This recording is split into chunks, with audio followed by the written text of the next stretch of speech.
To accomplish a spiritual task requires an exceptionally strong will, for God's adversary will make a special effort to influence this will in order to prevent the human being from speaking on behalf of the pure truth, which is the task of a person who has offered his service to God. There will always be two movements amongst people, followers and representatives of the pure truth and those who adhere to error, and the light will always have to fight against the darkness, because the Prince of Lies constantly attempts to undermine the truth and to replace it with error. The Prince of Darkness fights against God, the lie against the truth, the darkness against the light. And this battle will continue for as long as the earth exists as a place of education for the spiritual beings which are intended to redeem themselves. This battle will particularly clearly come to light when the truth is manifestly conveyed from above to earth. Then the adversary will make use of all conceivable means in order to displace it, and then he will also appear as a figure of light in order to treacherously sneak in and take root where too little resistance is offered to him. And first he tries to put the bearers of truth out of action by using every opportunity to break their will, by seeking to influence them to abandon their work for God and to find a substitute for it in the pleasures of the world.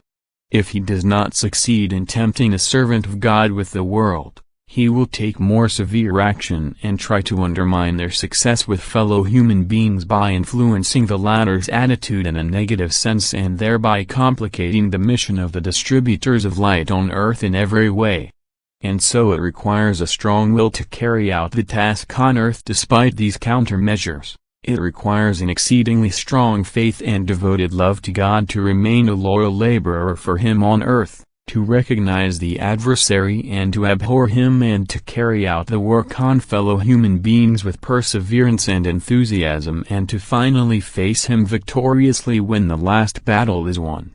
Yet God leaves no servant and laborer of His on earth without strength. He will always help him if he threatens to become weak, if his will is subjected to severe upheavals through the continuous influence by the enemy of truth. Then he will also manifest himself, and the adversary must retreat from him. The truth will always displace the error, unless people don't defend themselves and prefer error to truth. Then God lets them have their will and gives to them what they themselves desire. In that case, God's adversary will certainly be victorious, yet he will not delight in it for long, for he only wins what has already belonged to him for a long time but not what strives towards God and what will therefore be seized by God and can never ever go astray again. But the will of God's representative on earth receives strength at all times through the influx of light from above. And his will can no longer be weakened to the extent that he will forfeit the truth or not stand up for it. For he takes pleasure in his service and eagerly fulfills a task which God himself commissioned him to do and which therefore is blessed by God.